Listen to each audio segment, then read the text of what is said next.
le monde connaît le foie gras. Eh ben, est-ce que vous allez me croire si je vous dis qu'il existe le foie gras humain et qu'en plus, ça touche une personne sur 4? Eh ben, en fait, c'est la stéatose hépatique non alcoolique. En fait, c'est une accumulation de gras et une inflammation dans le foie, comme chez le canard. Cette maladie, elle est due à une mauvaise hygiène de vie, en partie, et c'est en fait un dysfonctionnement des cellules du gras et des cellules du foie. Alors, pour étudier une maladie, comment on fait? On a besoin de 3 éléments. Des financements, encore des financements, et un modèle d'étude fidèle. Alors, il existe le modèle in vitro, qui correspond à de la culture de cellules en laboratoire, et le modèle in vivo, qui signifie dans le vivant, les souris. 1 million par an.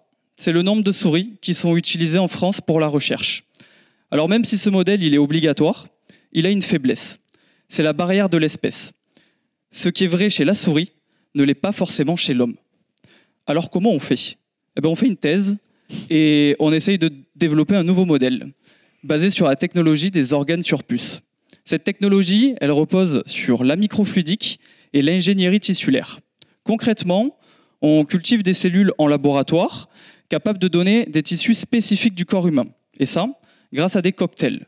Alors, ce n'est pas des mojitos, c'est des cocktails moléculaires qui vont avoir un effet sur le développement des cellules. Ça, c'est de l'ingénierie tissulaire.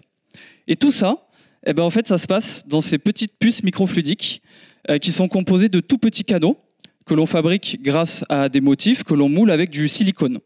Et on y fait circuler un fluide nutritif. Et ça, cet environnement dynamique, ben, les cellules, elles adorent.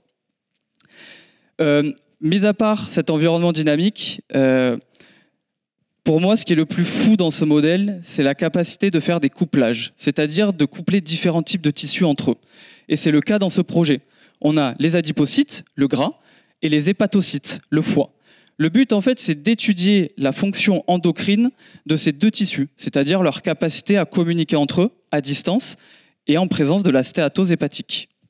Alors, pour être sûr que les cellules souches ont bien fait leur travail, on va analyser des fonctions cellulaires. Les adipocytes, c'est stocker et relarguer du gras, donc on va mesurer des acides gras. On va aussi analyser des molécules appelées adipokines, qui sont spécifiques de cette fonction endocrine. Au vu des enjeux de cette maladie, il est nécessaire d'avoir un modèle beaucoup plus fiable pour comprendre cette maladie. Et grâce à cette technologie d'organes sur puce, on peut voir beaucoup plus loin, comme imaginer un humain sur puce carrément. Et quand cela arrivera, eh ben, les souris, elles nous diront merci.